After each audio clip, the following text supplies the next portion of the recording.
So, yeah, let's do quick introductions just to get going.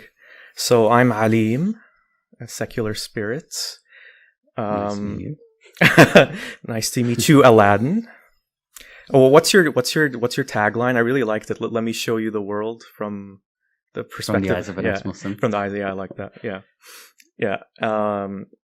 Thank you so much for doing this with me. I really appreciate it.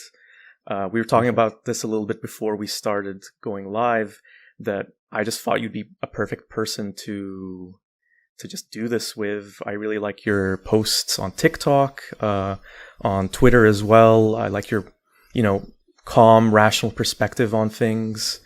You haven't been I'll doing the try. social media for long, right? No, I have not. By the way, I just want to let you know your camera's still not working on Zoom, but I'll let that slide, I Oh, suppose. we're good on YouTube though. Okay. Yeah. Okay. Yeah, I have not been doing this for long, and I never really intended on being a social media person.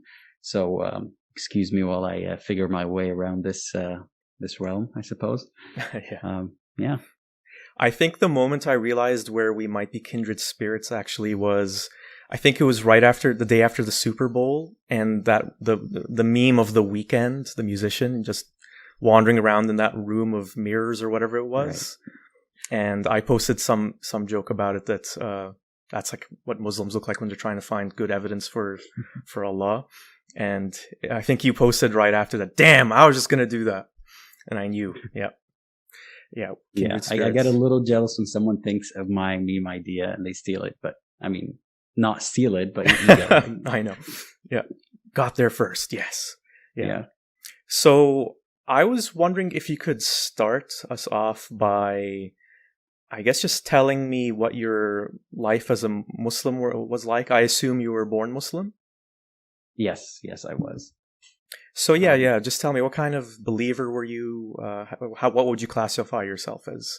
Very traditional, maybe more casual, relaxed.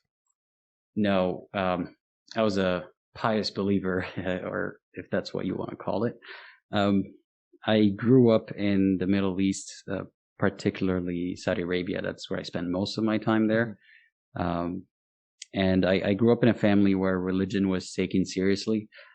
It wasn't one of those families of, as people would call it, extremism, where no music was allowed, no movies, that kind of thing. But at the same time, it wasn't a cultural Islam type of family. Um, so everything was observed the way that they believed Allah intended. Um, I was pretty enthusiastic about religion. Like I grew up um, with a lot of interest in this stuff because I was generally curious about a lot of things, and especially as a child, what is not to like about stories of like mythical tales and heroes and entertaining stories like that. Like that is one angle that I looked at it from as a child. Um, so then, growing up, I was taught Quran. My parents thought it was important to teach me religion, so I was taught Quran by a teacher who would come over, once or twice a week to help me memorize and read Quran the way, like the way that sheikhs would with tilawa. With Yeah. tajweed. Um, and we used to go over like some of these meanings that he would explain to me the verses that we're reading, because obviously though I understand Arabic, a lot of this stuff doesn't mean anything without any context. It's just kind of like strung together different parts of different stories, and he would give me a bit of background about that. I grew up like liking this stuff. I was always enthusiastic about when we went for Umrah. I've been, like, this is not a flex, but I've been for Umrah more times than I can count even. And I just always wanted to ask more. So that's just a little bit about my background, like growing up with Islam. Okay. Yeah. Thank you for Yeah. sharing. Mhm. For me, I was born Muslim as well. I come from a Palestinian family. I grew up for the most part in the UAE, which I would say, if you had to categorize it, is kind of in the middle in terms of how religious the country is. It's not as serious as Saudi Arabia or any of those other, very, very Islamic countries, but it has hints of it, but it also tries to be a bit more liberal to encourage the tourists to come along and not be terrified. And so that's pretty much what my Islamic upbringing was. I went to school in the UAE, and we'd have a special class where we'd be taught religion, Islamic education. They taught us all the, standard things, tajweed and tilawah, as you mentioned, and we'd have to memorize the Quran and the Hadith. And that's really where I was taught Islam. So at home, my parents were very casual believers, or so I thought, but I'm going to get into that in a second. And so they didn't really teach me anything. Like a story that I mentioned just in my Leaving Islam account was the day came when we had to pray in school or something. Like it was just like a special occasion. There was a mosque in the school. We usually didn't pray there unless you wanted to, but this was a mandatory thing. And I think I was 7 or 8, and I realized I have no idea how to pray. And, following the proper steps and rules and all that. And I went to my parents and I asked them, can you teach me how do you do it? And they just didn't know. They had no idea either. And so I remember being stunned by that and thinking, oh my God, my parents are sinners. And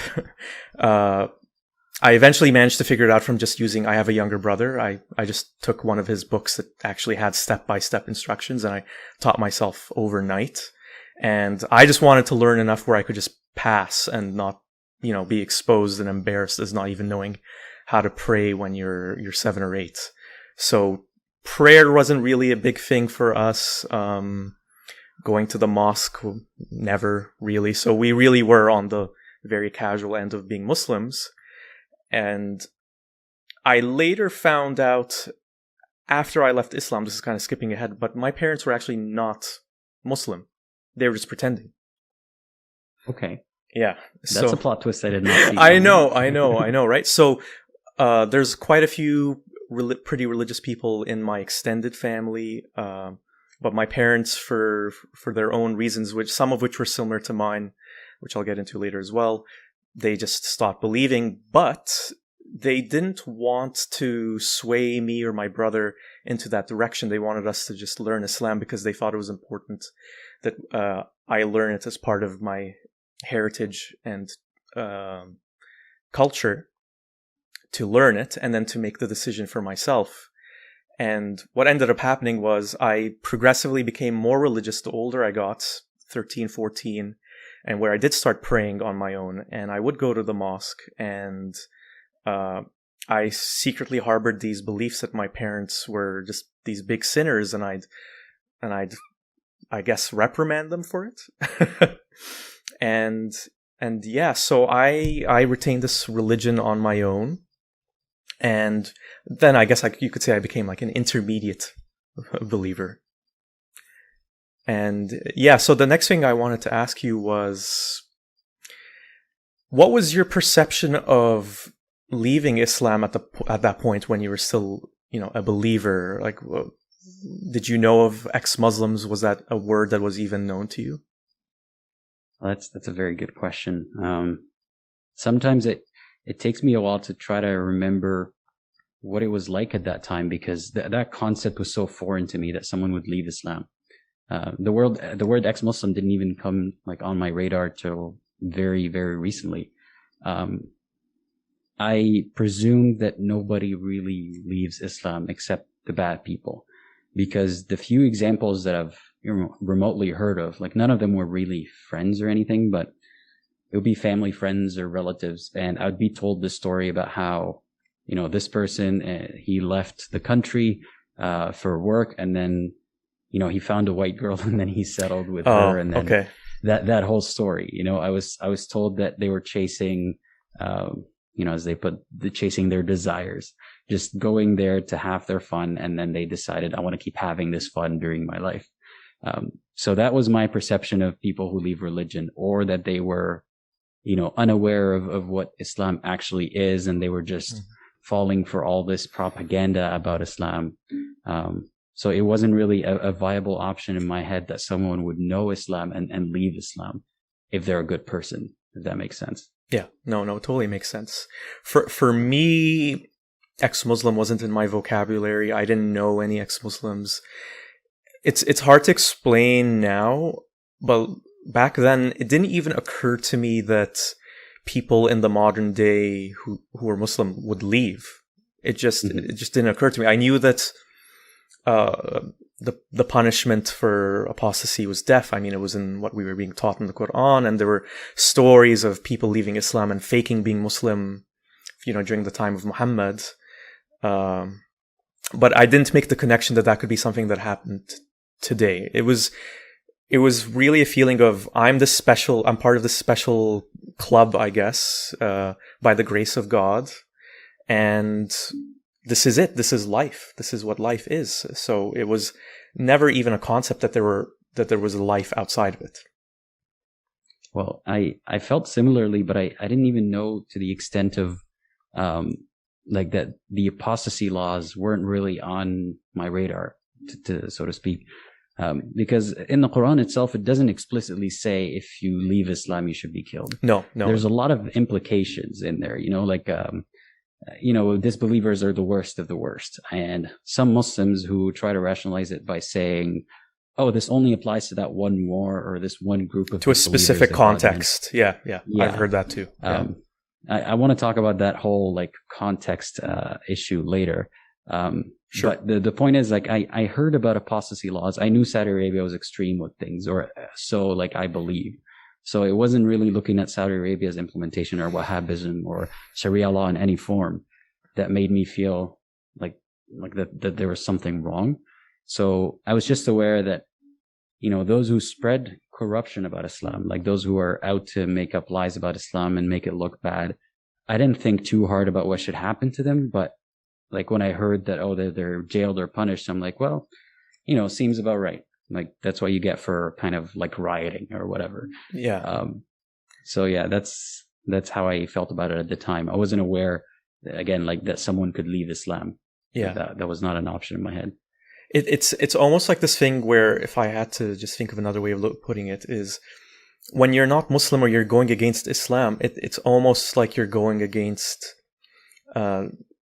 just the nature of existence, the just goodness.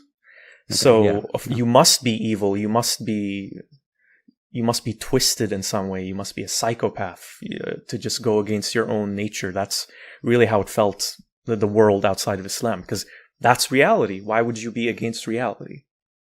Yeah, it's just, it made sense to you. And Islam capitalizes on this by calling it fitra. That innate nature inside you. Yeah, they would attribute, Islam, Muslims, whatever. But when I say Islam, I mean, this is actually in Islam, not just a bad interpretation or something. But it's this idea that fitra is anything good, basically. The fact that you don't feel like harming another person, that's fitra. That also, you can extend that to mean that you know God and you love God. But those are two very different things. But it always felt like the default was Islam, right? Yeah. I wasn't even aware, when I was really young, and I watched the movie and I saw a man and a woman hugging, and I was like, Mom, isn't that haram? And she said, well, there are people who aren't Muslim. And I was like, why? In my head, it did not make sense that they're not Muslim. So yeah, that's why it's very easy to justify anything. Once you're really convinced that person is going against the greater good, it's not hard to see them in a very bad light by default. For sure. That makes sense. Yeah. I remember also that what we were taught about the Jewish faith and people who are Christians as well was they're on the right track, but they're kind of behind us. They're just missing the point. But they're okay. That was kind of and everyone else, they're just lost. Or being seduced by the devil. That's one of the things that kind of started to give me a lot of doubts, was this idea, this question, well, what happens to good Christian people, right? Or good disbelievers? And I was always no matter how the question is phrased, I'm always told that Jews and Christians, only God knows what's going to happen. Like God might take it by intention, their intention and niyyah is always there. So they meant to worship God, but it just, they had the right idea there. So they may go to heaven. And I'm like, okay, what about the rest? Like, what about a Hindu or a disbeliever? And they say, well, if you worship a cow, what do you expect? Like, that's how they put it. Yeah. They're like, okay, like obviously you're way deluded, so you deserve whatever you get. And that really bothered me because I could see how our default is their default is our weird, and our default is their absurd. So that really made me rethink the whole like justice afterlife thing. That's when it started giving me doubts about that particular topic. Gotcha. Yeah, I mean, with Christians and other people like that, my parents' attitude was, again, they're kind of lying as they're telling me this, but that's God is the ultimate good, and if you are a good person, whether you're a Muslim or not, God will see in your inner core that you're good, and of course you're going to go to heaven. So that's kind of how they rationalized it, if that makes sense to me. And I've heard that rationalization from other Muslims in my family and on social media and elsewhere. I was wondering if you ever heard that as well. I have, but more like I only see this on the more cultural Muslim, liberal Muslim side. Yeah, it's the reformed Muslim view, I would say. I wouldn't even call it reformed, to be honest, because there's no solid basis for this kind of reform yet, though there's a lot of attempts. Yeah, I mean, that's just the way I would phrase it. I feel like they're trying for reform, or they're just trying to dilute it to what makes sense to them. But I've always heard that, that's just the final answer to get away of the question about hell and heaven. But Islam is pretty explicitly clear about what happens to disbelievers and polytheists. Oh yeah, repetition. Yeah. Repetition is definitely the Quran's method of hammering in those lessons. Yeah.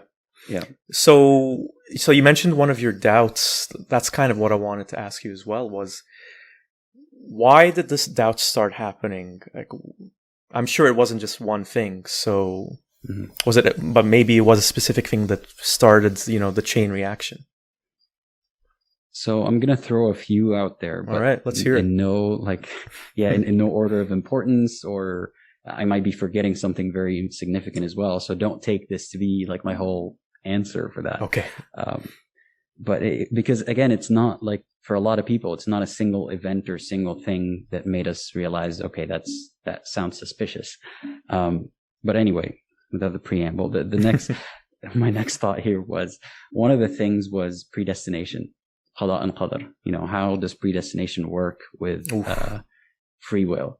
And I know, like, I've gotten people, I've gotten like two types of responses to that. I've gotten sheikhs telling me, okay, that's impressive that you thought of that young.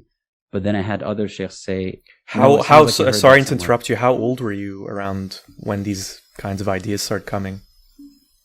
Well, that kind of questioning about predestination or not being able to, make it work in my head, that was around the age of, say, 15. Okay. Before, like, I don't think I was that young to be thinking that way, but the sheikhs either tell me that or they tell me you must have heard it somewhere, because that's one of the, I don't know, the bigger, more complex issues in Islam, that you probably heard it from someone trying to give you doubts about Islam. Mm-hmm.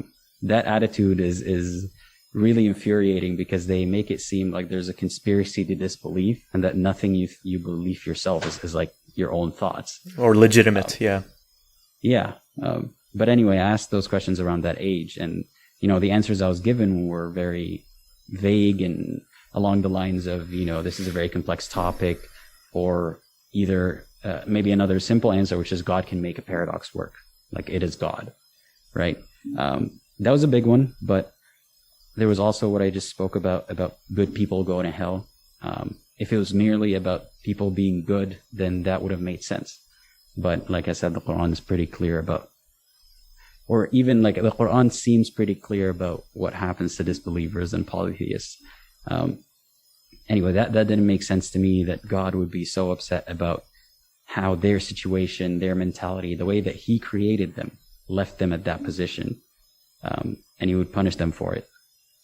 But one other thing that seems kind of insignificant, but when I was younger, around like maybe the age of like somewhere like 10 or younger, my mother would read me seerah, or also like stories of the prophets, qasas al-anbiya, before bedtime. And I really enjoyed them. I enjoyed this fantastical, it's like, bedtime fairy tales, but they were real. So that made it even more interesting. But I remember at some point I was asking, okay, how come we don't see miracles anymore? How come like all these miracles stopped? And my mother said, well, they all ended with the prophet. And, when you think about it now, they don't need them anymore. Yeah.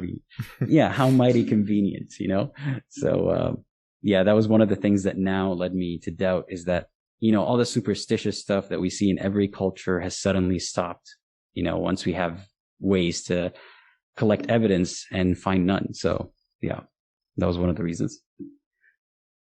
Oh, wow. I gotta say that for me, the doubts, I was a bit older. So basically I moved to Canada for university when I was 17. And around that time, I had this whole existential crisis, depression, whatever you want to call it, where I was thinking, what's the point of doing anything? Why am I going to school? Why am I moving, across the world to go to school for a degree that I'm not really interested in? It was marketing, by the way. I was never interested in marketing, but just did it because you need to pick something to do, even if you're not interested in anything.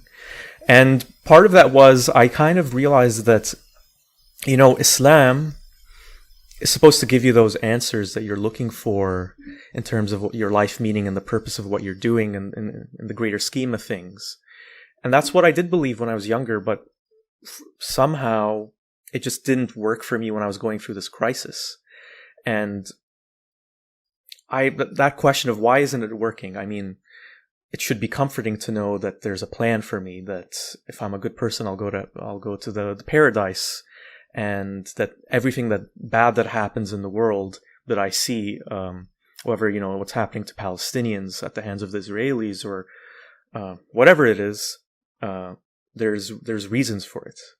And it just didn't work. And so I started exploring why it didn't work for me. And I came across many of those issues that you just mentioned.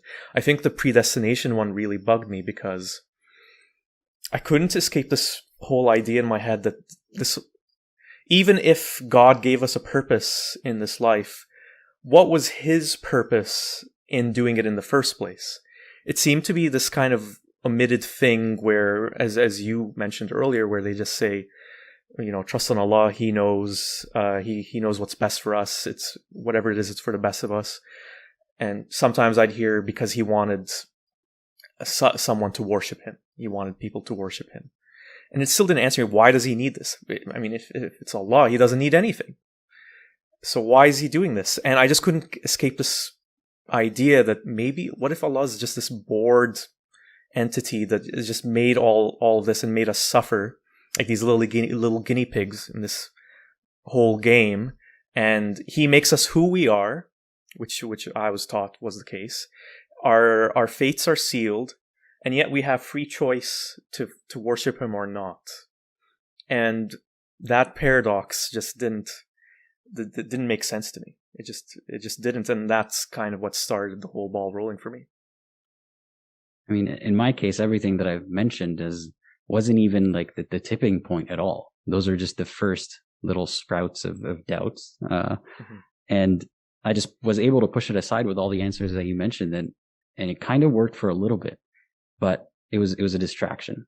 Like when we say, Allah knows best, you shouldn't even try to understand how he works because you can't. Again, on the surface level, that makes sense. A creator, who's infinitely powerful, of course, he would understand things better than you can. So why would you not delegate the thinking part to him?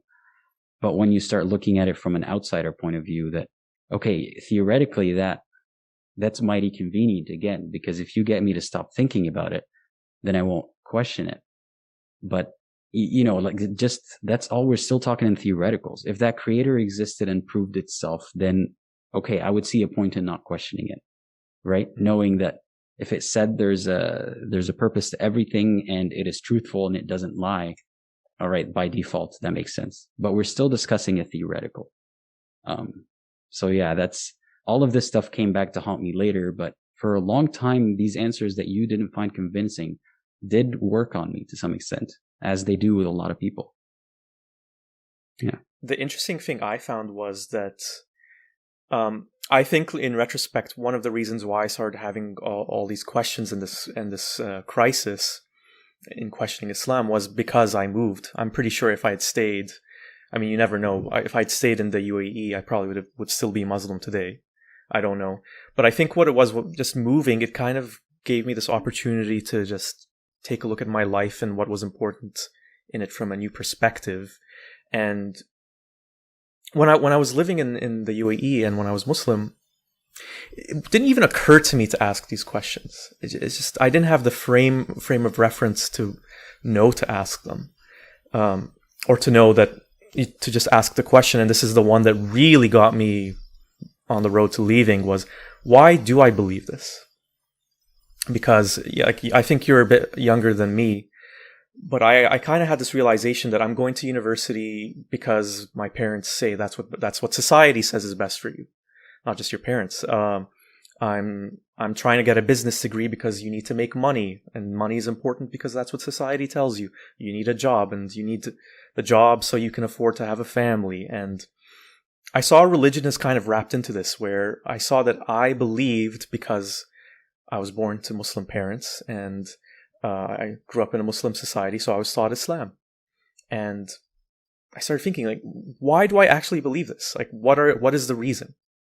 And it was really upsetting at first to realize that, oh, it's because people have told me that there's miracles in the Quran, and because life makes sense if you look at it that way. Really, I think if you talk to the average Muslim, they won't really say much more than that, unfortunately. And that was what was enough for me as well. Yeah. So those questions just wouldn't go away, and that's ultimately why I left. I think I was around 18 when I finally just decided that's it. How about you? Well, it's funny. It's interesting that you mentioned like leaving was one of the accelerators that led you to doubt. I mean, in my case, I started having the doubts earlier, but I think the effect came from kind of the same source: exposure to the outside world.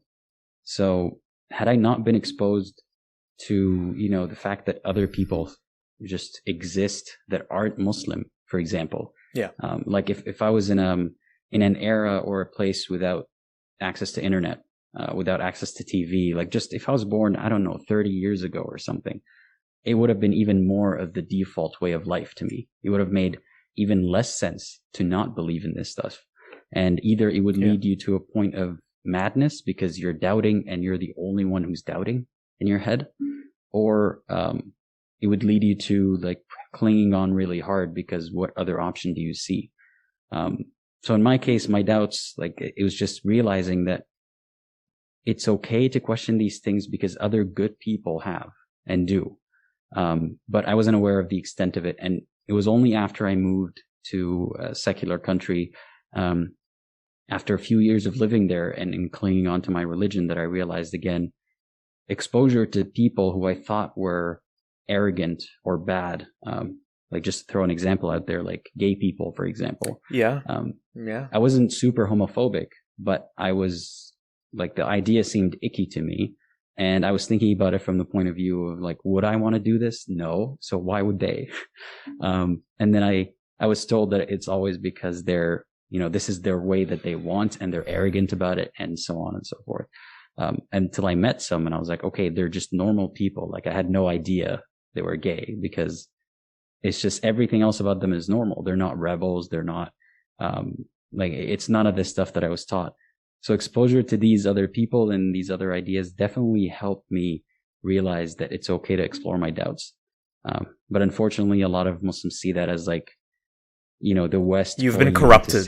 You've been corrupted. Exactly. Oh yeah, we've both been corrupted. Yeah, for sure. Yeah. Sorry. I just wanted to interject with just like my own point of view of LGBTQ people was repulsion. I'm ashamed to say. Completely repulsed. I thought it was disgusting. I thought it was a sin. I'd make homophobic jokes. And that's one of the things I realized, afterwards, like, wait, why is being gay bad? And I realized I didn't have an answer. But yeah, please continue.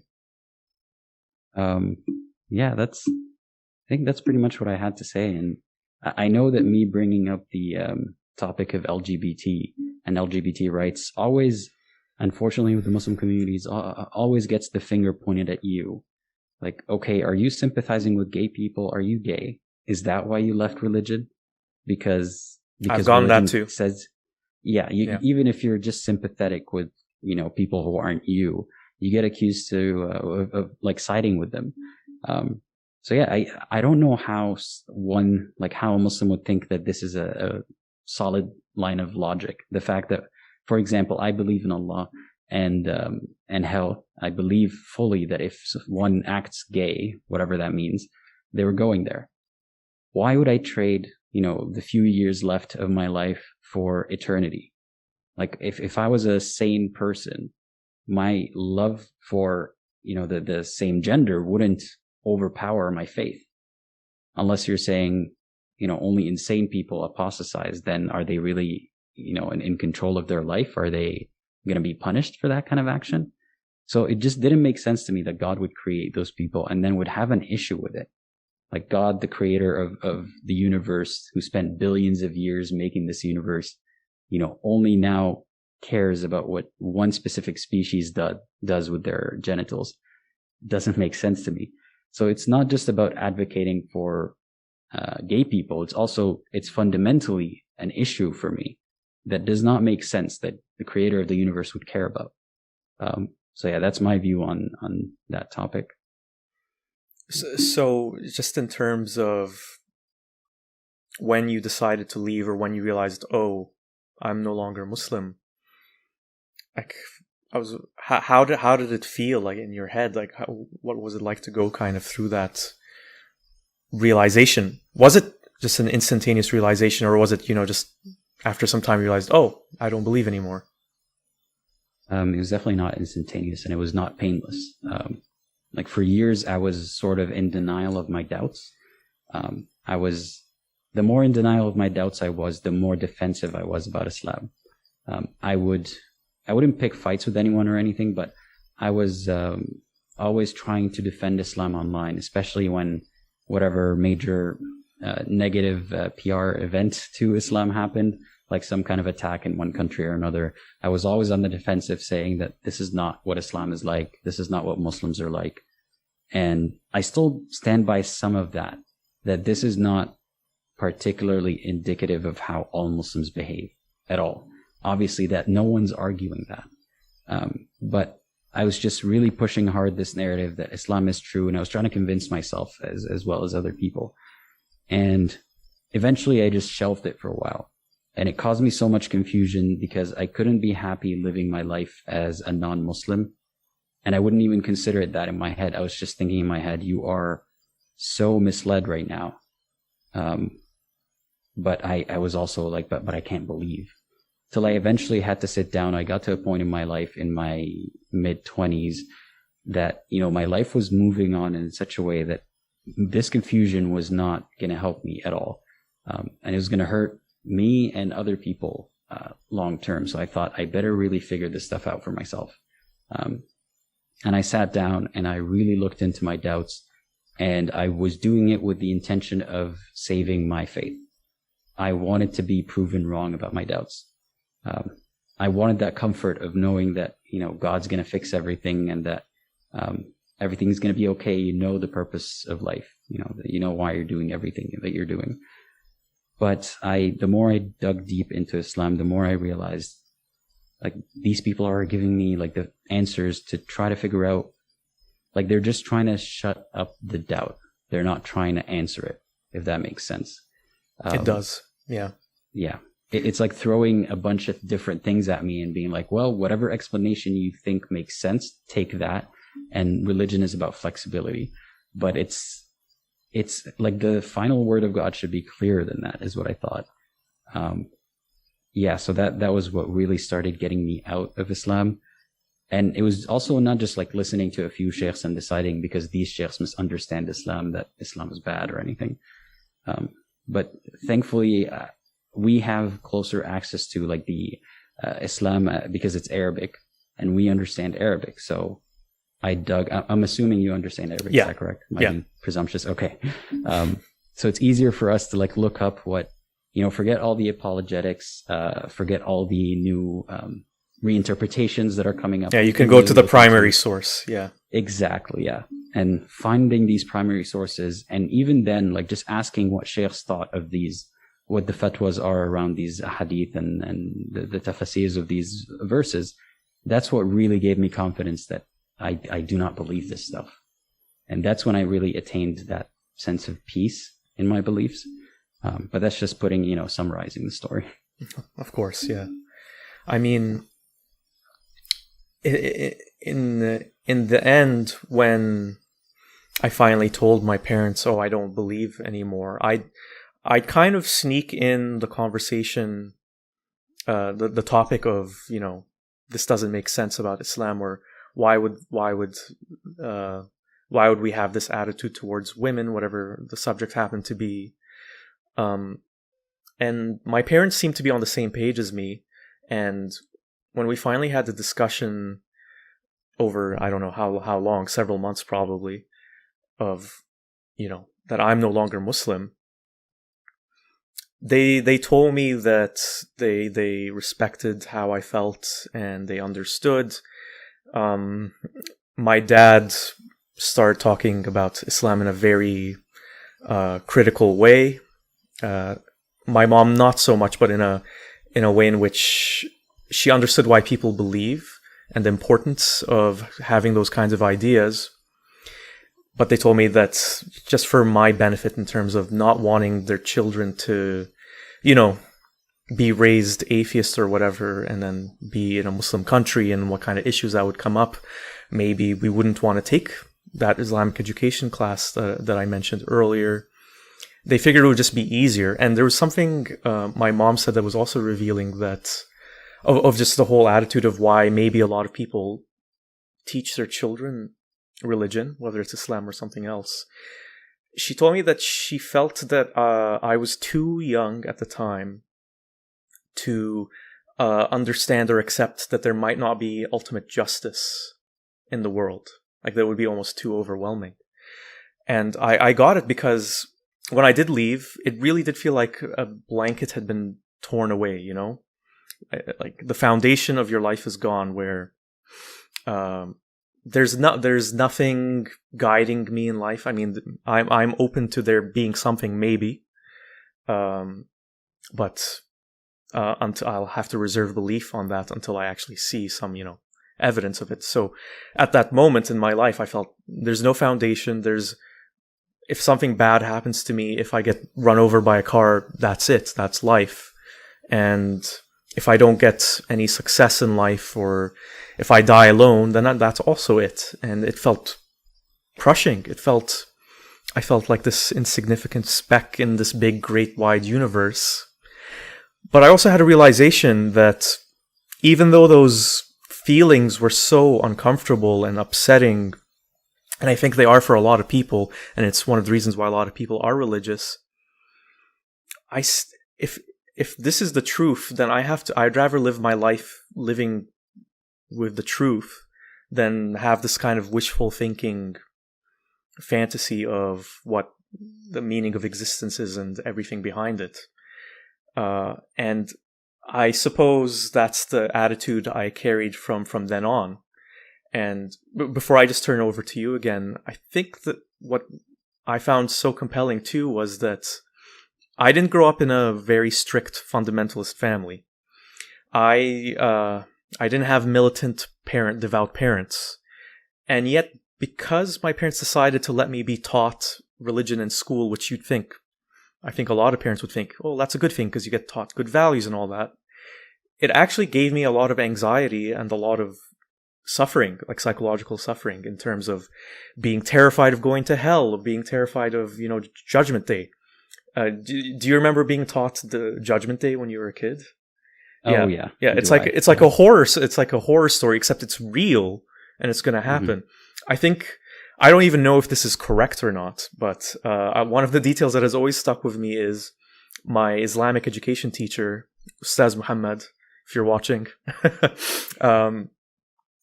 who's actually very influential on me for my entire childhood. He said something along the lines of the Dajjal, I guess the Antichrist, would rise, but he would be disguised, and people would think he's actually Jesus coming back, Isa coming back, and all of his followers who were tricked by him, deceived by him, would go to hell with him. And that terrified me. I was like, what if I'm tricked as well? Like, well, I just want to believe the right thing. And it just felt so terrifying. And so even though I lost that comfort, it was so relieving to lose the baggage of the guilt and the fear that came with Islam for me as well.